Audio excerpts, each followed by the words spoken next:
Welcome to the Teaching Literacy Podcast. I'm your host, Jake Downs. I'm a fourth grade teacher, PhD student at Utah State University, and someone who just wants to know more about reading. This podcast is about bridging literacy research into practice. Every episode, you'll hear from a literacy researcher about their work, why it matters, and how to turn it into practice in your classroom.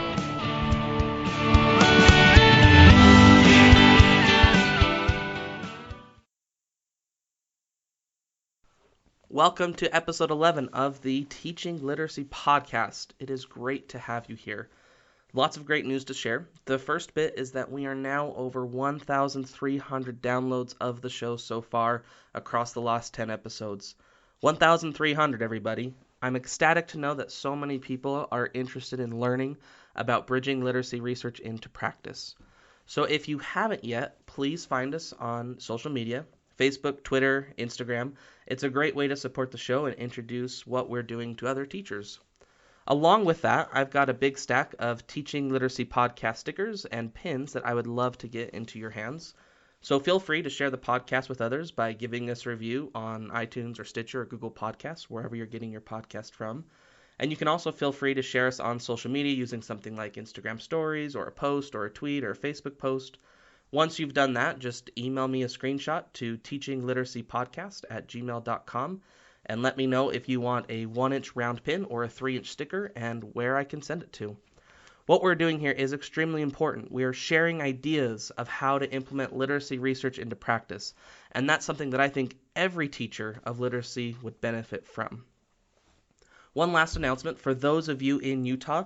I will be doing a panel at the Utah Coalition for Educational Technology Conference, USET, on Wednesday, March 11th. I'll be talking with two other education podcasts, the UEN Homeroom and the Little Things First podcasts, about how podcasting as a medium can influence classroom practice. So if you're a Utah educator and you're planning on attending USET, make sure to swing by our panel. It will be a great discussion. And it's such a great conference there. I always leave USET feeling refreshed and with tons of ideas that I can take back into my classroom. So with that, let's get to today's episode. When a student is required to write about a text, what contributes to them writing a successful summary? The first answer that probably comes to your mind is reading comprehension. Did they understand the text they read in the first place? And you would be correct. Reading comprehension matters a whole lot when writing summaries. But beyond reading comprehension, what matters? My guest today is here to talk about why core academic skills are a really important construct in crafting quality summaries for students. Her name is Dr. Emily Phillips Galloway, and she is an assistant professor at Vanderbilt University's Peabody School of Education. We have an excellent conversation about a recent study she conducted investigating the role of core academic language in crafting summaries. Dr. Phillips Galloway and I cover a lot of ground in this episode. We talk about next-gen reading comprehension assessments, language, reading, writing, and more. There really is something in this show for everyone.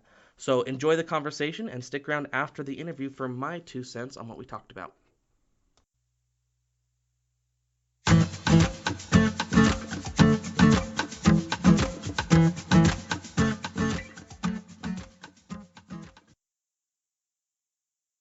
Dr. Emily Phillips Galloway, welcome to the Teaching Literacy Podcast. Thank you. I'm excited to be here. So this study that we're talking about today is investigating core academic language skills. I'm curious, how did you first become interested in researching the academic language that students use? Well, I had been a middle grade teacher, and so from my experience working with middle grade learners, I knew that one of the challenges my own students often encountered when they were reading and writing was using the language that we were learning in the classroom that was often unfamiliar because they hadn't encountered it in text before middle school, and because it was different from the language we all used when we spoke to each other day to day. And so it was really that experience of teaching that made me curious about what these language skills might be, with a focus on middle grade learners who, I would say middle grade learners are a distinct population in the sense that it's often the first time when you really begin to encounter a lot of the language skills that you would find in a high school or college level text. Very interesting. So this particular study was looking at how academic language skills contribute toward written summaries. And in your article, you state that that's an important thing to understand because of the changes that have happened in reading assessments over the past decade. Can you give us an overview of how reading assessments have changed for our students? Sure. So I would say that, early on in the previous decade, a lot of our reading assessments contained primarily lower level reading comprehension questions. So questions in which students simply had to find the answer to the question in the text. They were often multiple choice, required very little synthesis across text. And because of that, we were tapping a slightly different construct of reading comprehension or a different set of skills than what the sorts of reading comprehension assessments that students are taking today require. So, for example, if you imagine something like the PARC assessment or a lot of the next generation assessments that are being used to tap comprehension, they are often using multiple texts, so students are synthesizing across 2 or 3 texts.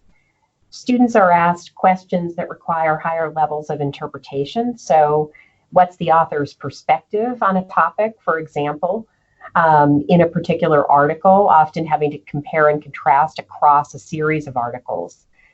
And so we know that those sorts of tasks are distinct from the types of tasks that were required on reading comprehension assessments earlier in the decade. And so that, really causes us to pause and start to ask questions about how we can prepare students to participate in those higher level reading comprehension tasks. One of the comprehension changes in assessment that you talk about is a read to write task. Can you explain what a read to write task is? Yeah, so a very common task on this next generation of assessments is reading often a series of texts and then having to write. So whether it's to, write a perspective essay after reading a series of texts or to write a summary of those texts, we know that this is increasingly common on the sorts of assessments that students are taking in school today. Now, of course, the challenge of that is that you have to first comprehend a text, and then you have to be able to transform what you've comprehended into new language to produce a summary. And so, it's a particularly challenging task and one that is distinct from answering multiple choice questions after reading a text. It really calls on language in some unique and different ways. So what would predict successful performance on a read to write task besides reading comprehension? Well, that was sort of the question that we had with this study. I mean, we knew on the one hand that reading comprehension certainly played a role, but we also knew that there had to be a role for language skills. So one of the challenges that students encounter is that they have to transform the language of the text into their own language. And so not only do they have to comprehend it, but they have to have enough language to call upon to be able to put that text into their own words. And so one of the things that we were curious about in this study was what might be the role of academic language skills in supporting students' ability to produce high quality summaries of text after we'd accounted for their reading comprehension skills. So I noticed that when you titled the study, instead of saying something like besides reading comprehension, you titled it beyond reading comprehension. And that's a subtle change of words, but can you explain to us why that nuance matters of beyond reading comprehension instead of besides reading comprehension? Yeah, so I think when we were thinking about the title, one of the things that we wanted to emphasize was sort of the temporality of these tasks. So theoretically, you have to have a base level of reading comprehension, and then it's going beyond that to transform the text into your own language. And so to sort of emphasize that, to make clear to readers that we were tapping a set of skills that was somewhat unique and somewhat different than simply the reading comprehension skills that would be tapped by, for example, a multiple choice question. We chose to use the wording beyond, just to emphasize the particular and unique challenge that students were up against. So I really appreciated in the article you discuss the Kinch construction integration model of comprehension. You also used the Kim and Schatzschneider's developmental model of writing. Can you give us an overview of the developmental model of writing by those authors? I think what's really important here is to understand that writing is a developmental skill. You know, what I really appreciate about their model is that it expands into a 3-level writing model. And so they examine transcription skills and text generation skills, which includes oral discourse skills and discrete language skills. And they position these as important contributors to writing skill. And so it aligns with this expanded, simple view of writing. And what they found in their 2017 study was that oral discourse production skills and transcription skills were directly related with writing quality. And so then there were a set of other discrete language skills, vocabulary, syntax, and cognitive factors, which they found to be only indirectly associated via discourse production and transcription. And so, you know, one of the things that we wanted to sort of draw out was this important role of understanding how discrete language skills like the CALs might play a role in writing. I loved that you used so Kinch is something I've been trying to wrap my brain around for the last, I guess since last summer was when I first got introduced to the CI model and really try and understand it. And so now I'm later I'm going to have to go dive into the Kim and Schatzschneider and see, you know, the overlap. That was one that I want to go and dig into more. You know, the interesting piece here is that if we think about sort of the situation model that's generated in sort of the Kinch framework, it is a bit like a summary, you know, so it's the information from the text melded with what the reader knew about the topic, and that then becomes the situation model. And so what's interesting about a summary task after reading is that if the writer has a linguistic skill to craft that situation model, they can then convey that in writing in the form of a summary. And so a summary becomes a really interesting task and an interesting text type to examine in relation to Kinch's model. Oh, that is so okay. That's really interesting. Because with the situation model, one of the things that Kinch says is that it's not stored in, or the situation model is kind of this meld of words that are directly within the text, but then also, you know, words that, you know, language, it uses the reader's, you know, language capacities. It's this meld, and that's what makes it the situation model. And so I see, yeah, that's exactly what it is. It's a summary.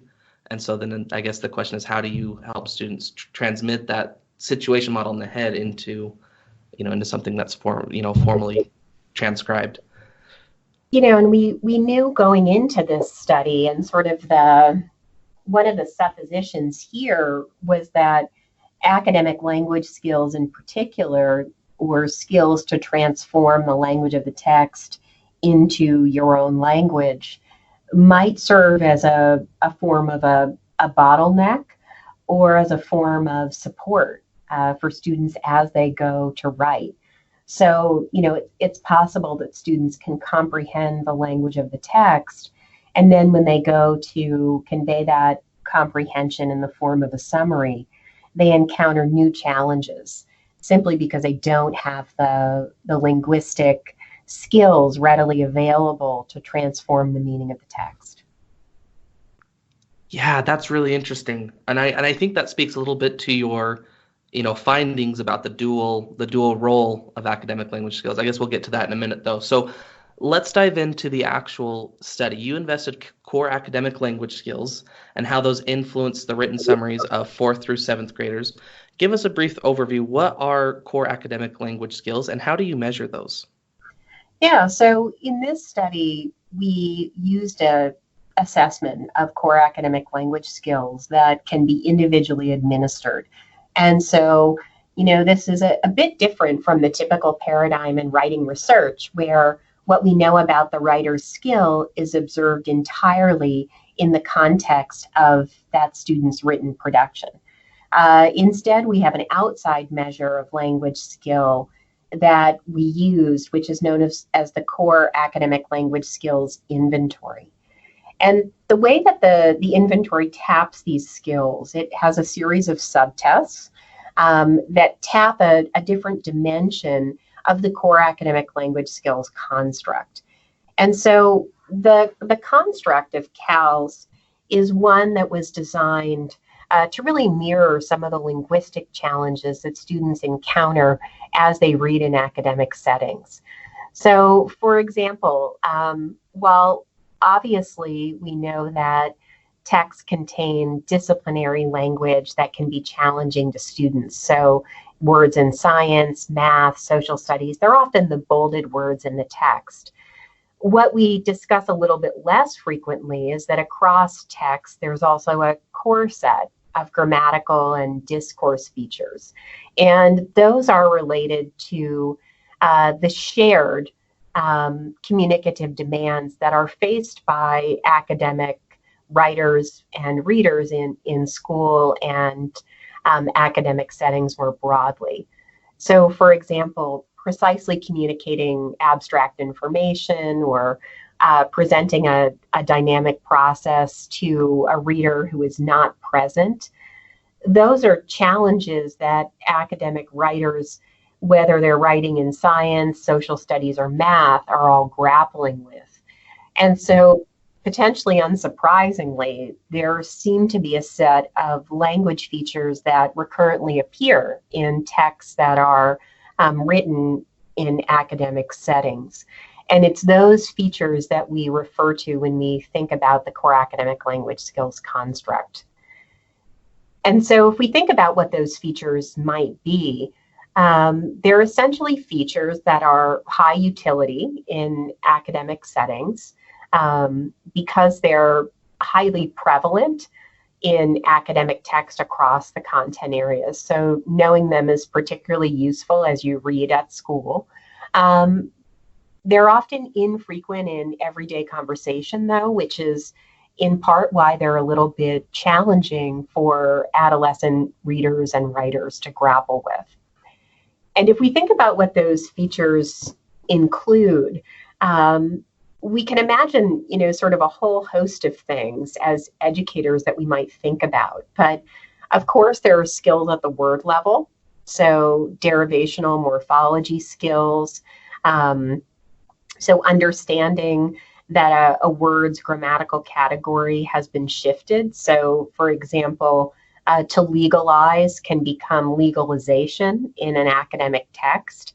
And so being able to recognize those words and understand that a word is now serving as a noun is an often important part of comprehension. And we know that in the middle grades, these sorts of words become increasingly common in text. We also know that, at the word level, students have to be able to grapple with words that have precise meanings. So, understanding, for example, a word like hypothesize versus to argue, right? So knowing that to make a hypothesis versus to make an argument is a different task in a school setting. We also know that there are a host of words that cue a writer's viewpoint in a text. So if I said, it is unlikely that versus it is certainly the case that, you as the listener would have to know that I was cueing my degree of certainty about the proposition that I was making. And so at the word level, there's quite a bit that goes into the core academic language skills construct. But then at the sentence level, there's also a host of things that readers need to know. And then, of course, as they transition to writing, become useful for their toolkit. So, For example, sentence level skills, syntax skills, the ability to connect ideas logically in a text. So to use words like consequently, on the one hand, on the other hand, and to know how the writer intends to use those words to cue readers to process ideas in a text. There's also tracking participants and ideas. So if I say water evaporates at 100 degrees Celsius, this process, you as the reader would have to be able to connect this process and water to be able to understand the text and to form a cohesive understanding. And then at the discourse level, we have elements like knowing how a text is organized. So academic texts tend to follow a linear stepwise structure, and it can be very helpful to you as a reader and as a writer to know that structure. And so collectively, these elements come together to create what we call core academic language skills. And so in this study, we assessed them using an assessment that taps each of these dimensions. And then we use that to predict students' proficiency in producing summaries after reading text. Isn't it amazing how complex language is from the word level to the sentence level? And is it any wonder that any of us can read to begin with? I think the part that I increasingly find amazing about this is how much of this happens automatically and without even explicit instruction. So, kids are doing a lot of these things without a lot of support. And so, what I'm often surprised as I work in classrooms is how little instruction we give in features above the word level, and yet how amazing learners are at acquiring the skills to work with sentences at the syntactic and discourse levels. And I think that speaks to, the students in a classroom that may not quite yet have access to all those text features and the core academic language skills, how they do actually need some explicit, direct, gradual release instruction with support, because it's a mystery that some of us can pick up on its own, but for a student that's having a hard time with it, some of those things are just how would they access that without some instruction towards it. The idea sort of behind the cows, one of the reasons that we started sort of thinking this way was that in the field at the time when we started talking about academic language, so it was really around the time when the Common Core state standards entered into the picture, there started to be a national conversation about what was academic language. And, at that period in the field, we still had been operationalizing academic language as vocabulary. And we were attending very precisely often at the word level. And the challenge of that, of course, is that sometimes when students are reading or writing, the difficulty they're having isn't at the word level. It's actually at the sentence or discourse level. And so CALS is helpful in the sense that it gives us multiple pathways to explore as we seek to support students who are acquiring these skills. We can think about the myriad of skill sets that they need to utilize to engage in this sort of academic work. And then within that, which ones are the most high leverage? Which ones do you get the most bang for your buck in? If we only have time to teach students X amount of skills or strategies, how are we going, to do that? Exactly. So this study was part of a larger multi-year study investigating predictors of reading for core academic language skills in the middle grades. Can you briefly explain the larger study and some of its direction and goals, and then explain how this current study fits into that larger one? Sure. So the genesis of this work was actually a Reading for Understanding grant, which started in the early 2010s. And essentially what that grant aimed to do was to understand systematically the multiple predictors of reading comprehension that we could support instructionally for middle grade learners. And so, as part of that study, academic language is only one of those predictors. The project also thought a lot about perspective taking as a really essential set of skills that readers need to understand text. And, you know, one of the things that the project sought to do was to systematically support perspective taking and academic language skills in the service of developing reading comprehension. So there was a large intervention that was administered to about 8,000 children, 4,000 of which were in a control group. And the idea was to examine that development as predicted by these sets of skills. And one of the things that we needed to do that study was a very comprehensive construct of academic language that could inform the design of both the intervention and of the assessment.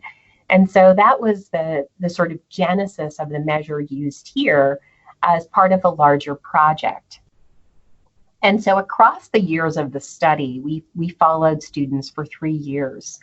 One of the tasks that they engaged in, primarily because we were interested not in basic reading comprehension, but in a construct that Catherine Snow calls deep reading comprehension, which is that more complex reading comprehension we talked about at the beginning, where you're synthesizing across multiple texts, you're interpreting writers' perspectives, you are reading to inform an analysis rather than simply a retelling of facts read in the text. And so if we wanted to really understand whether the intervention was moving deep reading comprehension, we had to have an assessment that would tap deep reading comprehension. And so IES worked to develop the assessment, which came to be known as the GISA, which is a global scenario-based assessment. And so students were presented with a scenario. For example, you know, should we have wind turbines in our community? They read a series of different texts about that topic, and then they were asked to write a summary of those texts. And so for 3 years, we followed students in the study, and they produced these summaries. And so the study that we're talking about today was actually drawn from a small sample of that data. Since this was published, we have gone on to score thousands of essays. And so we're in the process right now of producing a much larger study that engages in the same analysis that we did here. And what we're finding, not surprisingly, is that the results hold even in much larger samples across a broader grade band. So let's dig into some of those findings then. So your first major finding was that comprehension of a text source contributes to the quality of the student's science summaries. And that seems not surprising, that students who understand the text better are going to be able to write about it better. But tell us why that actually matters and is a big deal. Well, I think what's important about it is that it gives us some insight into the utility of using something like a summary as a way to understand multiple document comprehension. So students read a series of texts and then had to synthesize those into summaries. And, you know, I think that's just a really useful paradigm for educators in classrooms to get a sense of how students are making sense of a text, not just simply at the level of write their questions, but at a level of synthesis where they have to draw across ideas and bring them together to form a coherent summary. So then to what degree do core academic language skills influence written summaries, and why is that important? And so one of the things that we hypothesized was that when you go to produce a written summary, it's not just whether you understood the text, but it's do you have the linguistic resources to convey that understanding? And what we found was that above students' reading comprehension skills, the ability to package this information, their academic language skills, make a unique contribution. And so, what I think is important about that is it gives us a sense that producing a summary is both a task that requires text comprehension, but also that writers have a set of linguistic skills that allow them to repackage the information from the text to produce that summary.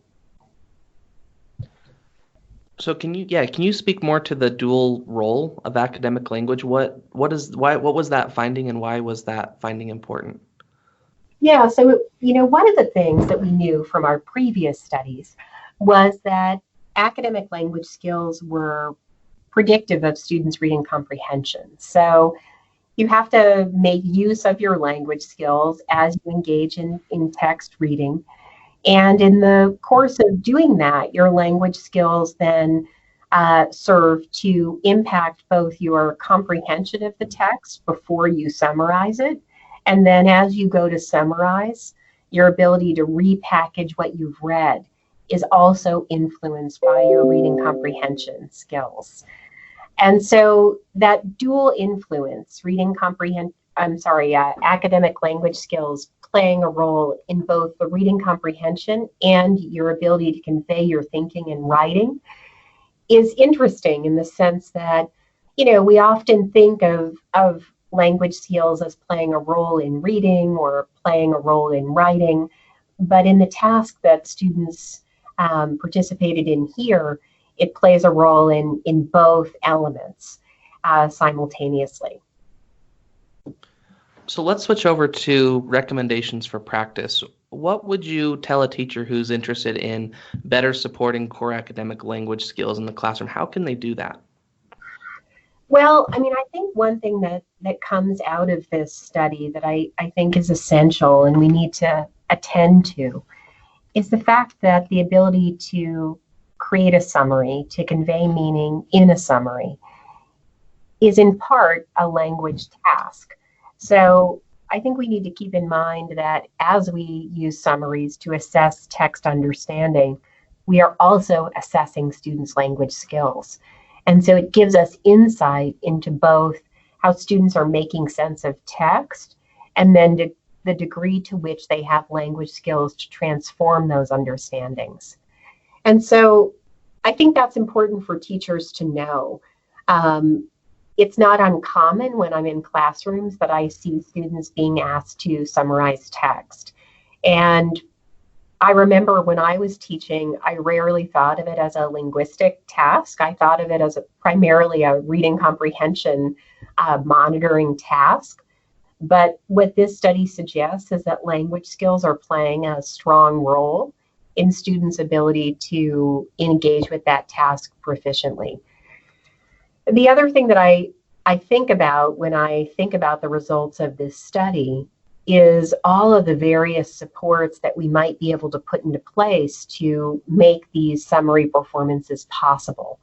So I can imagine interesting collaborative work being done around summarization, where students are producing summaries and then working with partners to really revise and think about those summaries.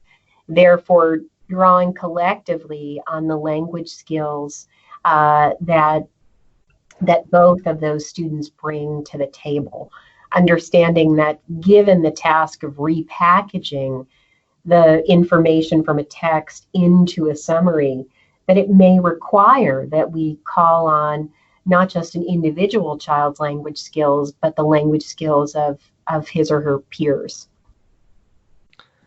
So this is probably my, 7th or 8th interview I've done for the podcast. And a common thread that I've noticed is there's been several people I've interviewed that have talked about the role of language in being a productive reader. And that's, and I think a lot of our conversation is focused around that there. But I wonder if supporting language is undervalued in the classroom because there's so much focus on reading instruction and then writing instruction, but we almost forget that the language skills are, even more foundational to both of those skills than just knowing how to read.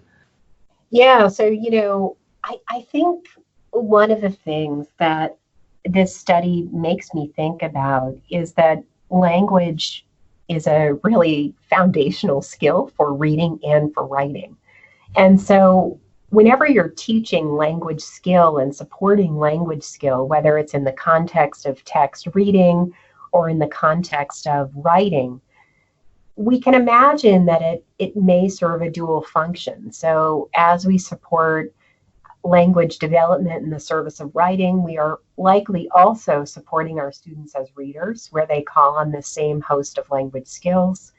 And the same would be true as we support language skill in the course of teaching reading, where, if we are supporting that instruction in our students as they read, we can also prompt them and support them to use that knowledge as they write. And so what I really like about the notion of CALS as a skill that supports both reading and writing is that it gives us a unifying framework to think about how we support students in multimodal ways. So rather than think of reading and writing as separate, we might start to think of these skills as two sides of the same coin. And as we start to develop language skills, we are developing them in the service of supporting our readers and our writers concurrently.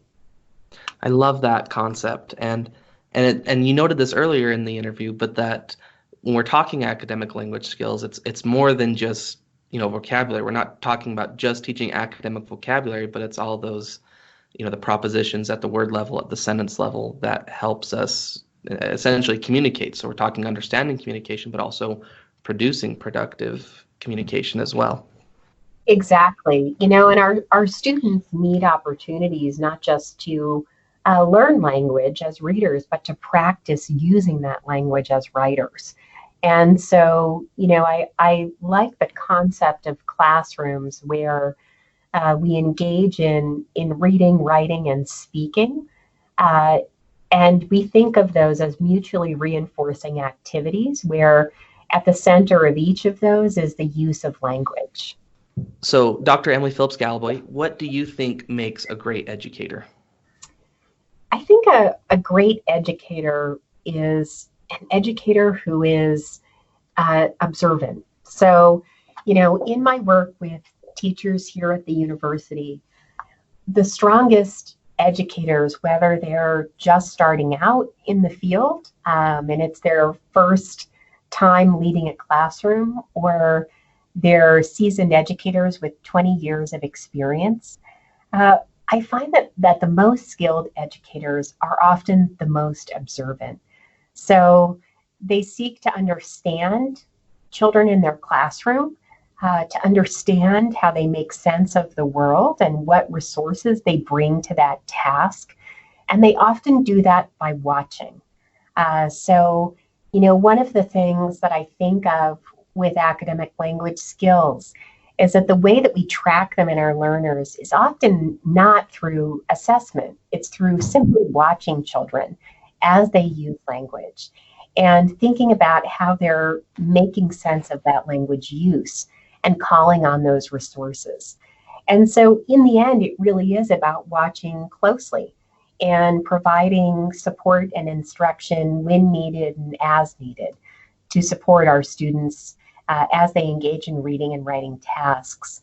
And to do that work effectively, you have to be a very observant educator, engaged in watching students as they learn and make sense of the world. Dr. Phillips Galloway, thanks for joining us on the Teaching Literacy Podcast. Thank you so much. It was great to talk with you.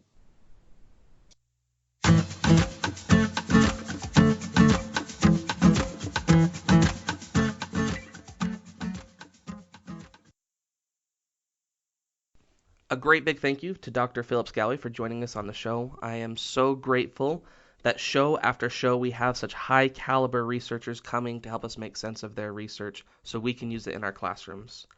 So I have two thoughts around our conversation.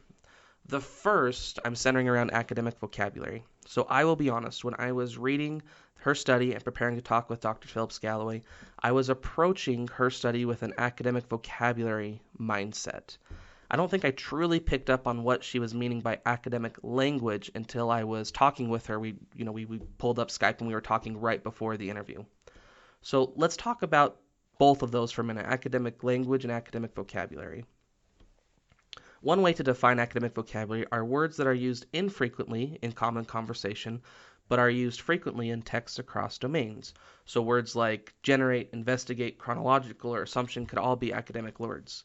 So certainly understanding those words will be crucial to understanding a text as a whole, but now I view that after my conversation with Dr. Phillips Galloway as academic vocabulary being a subset of a larger umbrella of academic language. And so academic language involves other language skills, vocabulary which is one of them, that is going to support a student being able to understand the text that they just read. So I see academic vocabulary now as one component as academic language, and both of which deserve our serious consideration as literacy educators. Along those same lines, my second thought deals with the role of core academic language skills. So what struck me was when Dr. Phillips Galloway described the role of language as being either a bottleneck or a support for student literacy. And along with that is that language plays a dual role. It first helps a student understand meaning that is conveyed in the text, but then it also helps students in conveying that same meaning into either productive discourse or written summary. So since talking with Dr. Phillips Galloway, I feel I've been extra sensitive to seeing language within my classroom. For example, earlier this week we were reading a text that was talking about the evolution of the position of snake fangs. So listen to the following text. These reptiles were the opisthoglifs, the rear fang snakes.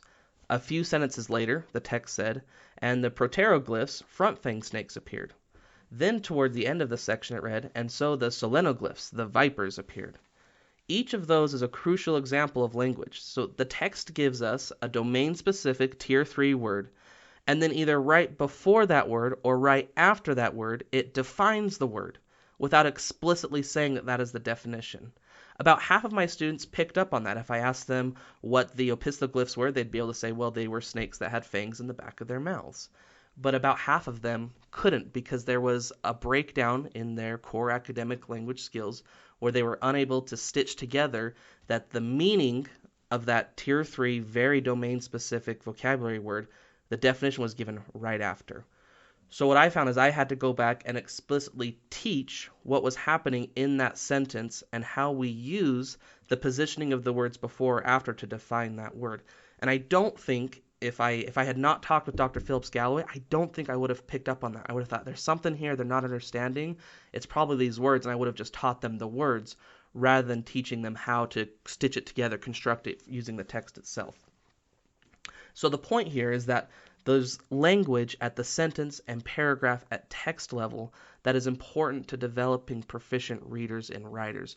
We have to go beyond just looking at giving students definitions of individual words and helping them see the language of these academic texts that we're having them read. That is all I have for today. Thank you for listening to today's episode. If you've liked what you've heard, make sure to leave us a review wherever you get this podcast, share us on social media, or just share it with a colleague. And I would love to hear from you at teachingliteracypodcast@gmail.com. And until next time, let's go and teach reading just a little bit better.